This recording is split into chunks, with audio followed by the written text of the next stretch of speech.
Assembly ఎన్నికల్లో ఇచ్చిన హామీలను నెరవేర్చకుండా కాంగ్రెస్ ప్రభుత్వం కాలయాపన చేస్తోందంటూ ప్రభుత్వ ఉద్యోగులు పెన్ డౌన్ చేసేందుకు రెడీ అవుతున్నారు.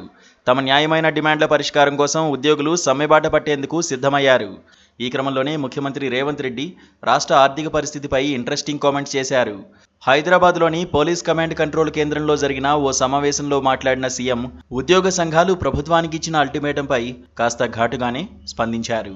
రాష్ట్రం ఆర్థిక ఇబ్బందుల్లో ఉంటే ఉద్యోగులు సహకరించాల్సింది పోయి సమరం చేస్తామని చెప్పడం సరైంది కాదని అన్నారు. బ్యాంకుల వద్ద అనా పైసా అప్పు పుట్టట్లేదని, ఢిల్లీకి వెళ్తే అపాయింట్మెంట్ కూడా ఇవ్వట్లేదన్నారు.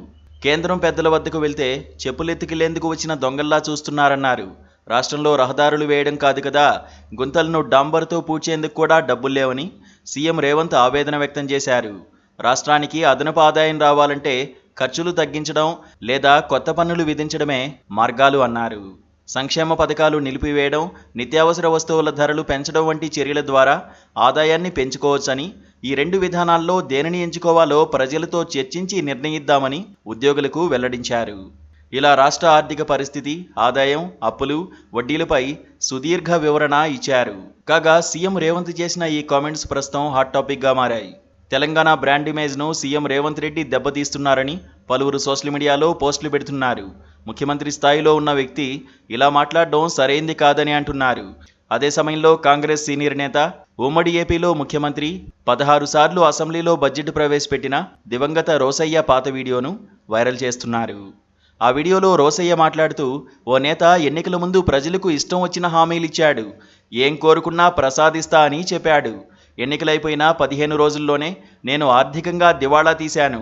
నా దగ్గర ఒక్క రూపాయి కూడా లేదు. ప్రభుత్వాన్ని నడపడం నాకు చేత కాదు.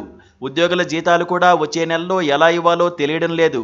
కాబట్టి ప్రజలే భరించాలి, ప్రజలే నడిపించాలి, ప్రజలే నాకు డబ్బులు ఇవ్వాలని ప్రజల మీద పడ్డాడు.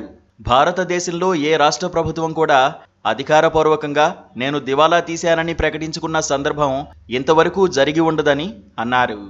ఉమ్మడి ఏపీలో చంద్రబాబు ముఖ్యమంత్రిగా ఉన్న సమయంలో ప్రతిపక్ష కాంగ్రెస్లో ఉన్న రోసయ్య కామెంట్ చేశారు. ఇప్పుడు అదే కాంగ్రెస్ పార్టీ ముఖ్యమంత్రి అయిన రేవంత్ రెడ్డి అప్పు పుట్టడం లేదని, ప్రజల వద్ద డబ్బులు తీసుకోవాల్సిన పరిస్థితి ఉందని అనడంతో రోసయ్య పాత వీడియోను వైరల్ చేస్తున్నారు. పెద్ద ఆయన ఆనాడే చెప్పాడని మనకే లేటుగా అర్థమైంది అంటూ పోస్టులు పెడుతున్నారు. Please subscribe to KTV Telugu. KTV Telugu. KTV Telugu channel.